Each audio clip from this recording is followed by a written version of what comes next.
नमस्कार, स्वागत है आपका खबरों का पंचनामा में। मैं हूं आपके साथ खुशबू। हम लेकर आए हैं देश और दुनिया की 5 बड़ी खबरें, जिस पर चर्चा के लिए हमारे साथ स्टूडियो में मौजूद हैं कैपिटल टीवी के editor in chief doctor Manish Kumar. Doctor साहब, बहुत बहुत स्वागत है आपका। धन्यवाद। सबसे पहले नजर डालते हैं हेडलाइंस पर। बीजेपी विधायकों ने बंगाल के गवर्नर को सौंपे जंगल राज के सबूत। शुभेंदु बोले, ममता के गुंडे हर दिन मार रहे हैं बीजेपी समर्थकों को, होनी चाहिए कड़ी कार्रवाई। राम मंदिर ट्रस्ट पर घोटाले की फर्जी खबरों पर योगी ने मंगाई पूरी रिपोर्ट। वीएचपी ने केजरीवाल गैंग पर साधा निशाना, कहा अब की बार नहीं छोड़ेंगे। आईटी कानून पर संसदीय पैनल ने ट्विटर को भेजा समन। टूलकिट पर छत्तीसगढ़ हाईकोर्ट ने कांग्रेस को लताड़ा, कहा राजनीतिक एफआईआर की जरूरत नहीं। महाराष्ट्र में अघाड़ी सरकार की अंतिम सांसें। नाना पटोले के सीएम बनने की खबरों पर बोले अजीत पवार, कहा सपने देखने में दिक्कत नहीं। और कोरोना को लेकर चीन पर लगातार कस रहा है अंतर्राष्ट्रीय दबाव। G7 मीटिंग में घिरने के बाद अब नाटो में भी घेरने की तैयारी।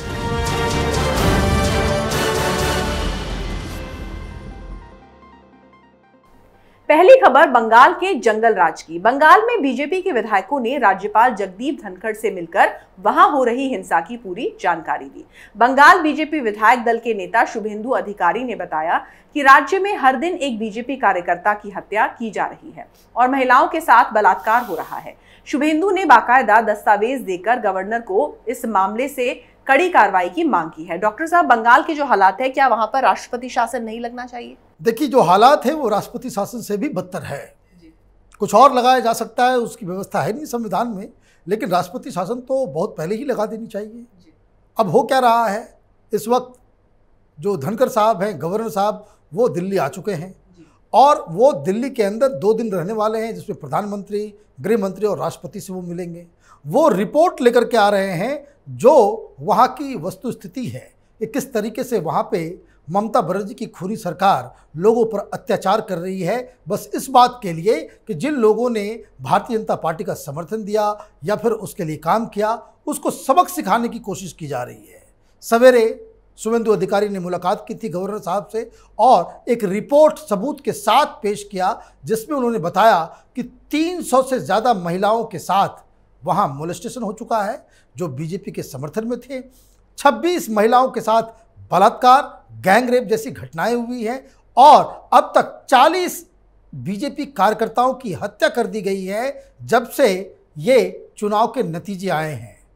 तो इन सब सबूतों के साथ बीजेपी ने गवर्नर के सामने एक अपना सुझाव दिया है कि आर्टिकल 356 लगाया जाए। अब उसी रिपोर्ट को लेकर गवर्नर साहब केंद्र में आ गए हैं। दिल्ली में वो हर जगह मिलेंगे, बातचीत करेंगे और साथ ही साथ ये नहीं भूलना चाहिए कि इस तरह के केसेस की सुनवाई सुप्रीम कोर्ट में ऑलरेडी शुरू हो गई है, जहां जो पीड़िता, वहां की जो बंगाल की जो पीड़ित महिलाएं हैं, वो जो कहानियां बता रही हैं, वो पूरे देश को सिहरन देने वाली कहानियां हैं। तो ऐसा लग रहा है कि आर्टिकल 356 के लिए मोदी सरकार ने ग्राउंड बनाना शुरू कर दिया है। जी, तो बंगाल में राष्ट्रपति शासन लगे ना लगे ये एक अलग मसला है, लेकिन वहां इस तरह के हालात बनना ममता बनर्जी के ऊपर एक बड़ा कलंक जरूर है, चाहे वो इस बात को स्वीकार करें या फिर नहीं।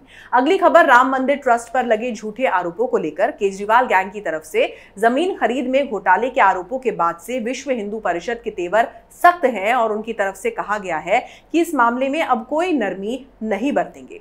वीएचपी ने आरोप लगाया कि हर बार केजरीवाल झूठे आरोप लगाकर माफी मांग लेते हैं, इस बार माफी से भी नहीं बख्शेंगे। इस बीच इस पूरे मामले में यूपी के सीएम योगी आदित्यनाथ ने रिपोर्ट मंगवाई है। डॉक्टर साहब, राम मंदिर को लेकर भी झूठी अफवाहें फैलाई जा रही हैं। देखिए, ये अफवाहें इसलिए फैलाई जा रही हैं कि ये लोग वही हैं जो किसी भी कीमत पे राम मंदिर बनने नहीं देना चाहते हैं। अब दिक्कत क्या है कि चुनाव होने वाले हैं, राम मंदिर का नींव पड़ चुका है, वो एक मुद्दा होने वाला है। भारतीय जनता पार्टी इस बात को कहेगी कि पिछली बार जब हमने आपसे वोट मांगे थे, योगी जी इस बात को कहेंगे कि भाई भारतीय जनता पार्टी ने कहा था कि भाई हम मंदिर बनवाएंगे, किसी भी कीमत पे मंदिर बन रहा है, हमने अपना वादा निभाया है। दूसरी तरफ वो पार्टियां जो अब तक राम मंदिर के निर्माण में विघ्न डालने का काम कर रही थी, वो लोग एन केन प्रकार षड्यंत्र, अफवाह, झूठी खबरें, ये सारी चीज़ें लगा करके वो अपना इसे रोकने की कोशिश में लगे हुए हैं।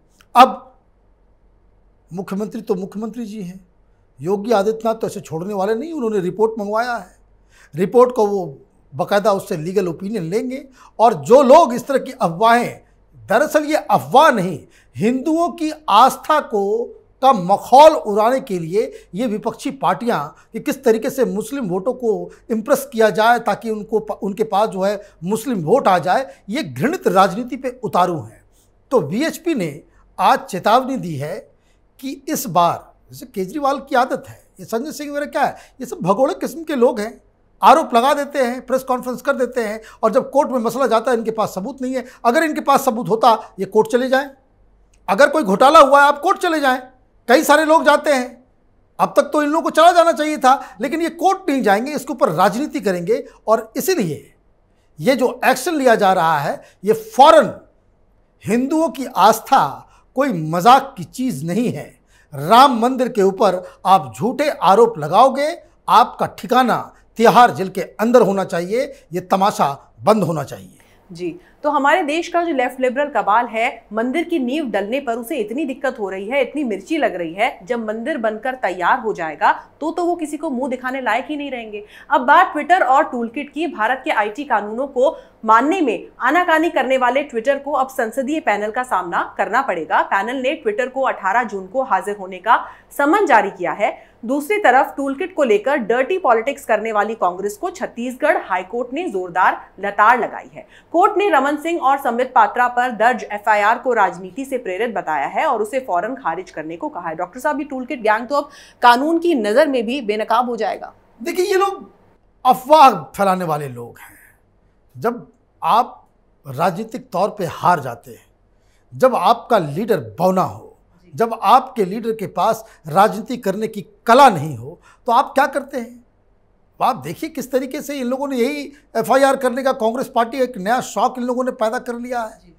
आपने अर्नब गोस्वामी के खिलाफ 2000 एफआईआर कर दिए देश के हर डिस्ट्रिक्ट में। हर कांग्रेस का लीडर जो है उसने अपने अपने इलाके में एफआईआर दर्ज करा दिया। 1 मिनट में सब एफआईआर जो है ध्वस्त हो गए। उसी तरीके से आज संदीप पात्रा और रमन सिंह के ऊपर जो एफआईआर छत्तीसगढ़ में दर्ज किया गया था, वो ये सोच के किया गया था कि वहाँ अपनी सरकार है, इन लोगों को बुलाएंगे, इन लोगों को पकड़ेंगे, लेकिन हाईकोर्ट से उन्हें फटकार लगी है। दूसरी तरफ ये अफवाह फैलाने का जो सबसे बड़ा प्लेटफॉर्म है, जिसको हम ट्विटर कहते हैं, इनकी तो मोदी सरकार ने नब्ज पकड़ ली है। उनको बुलाया गया ये सब पूछने के लिए कि जो हिंदुस्तान के जो नियम कानून हैं उसको किस हिसाब से आप फॉलो करेंगे, उसके बारे में ज़रा जानकारी दीजिए।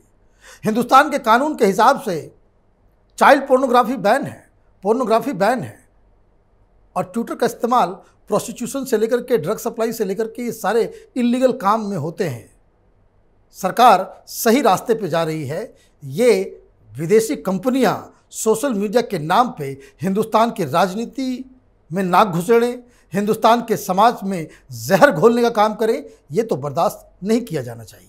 जी, तो हमारे देश में एक फिल्म आई थी डर्टी पिक्चर, विद्या बालन की वो मूवी थी, वो तो देश में काफी हिट हुई थी, लेकिन जो कांग्रेस की डर्टी पिक्चर है हमारे देश में वो लगातार डर्टी ही होती जा रही है, उसके सुधरने का कोई आसार नहीं है। अगली खबर महाराष्ट्र में सियासी उठापटक की। उद्धव की अगुवाई वाली अघाड़ी सरकार में तरह तरह के मतभेद उभरने लगे हैं। कांग्रेस ने अलग चुनाव लड़ने का ऐलान पहले ही कर दिया था।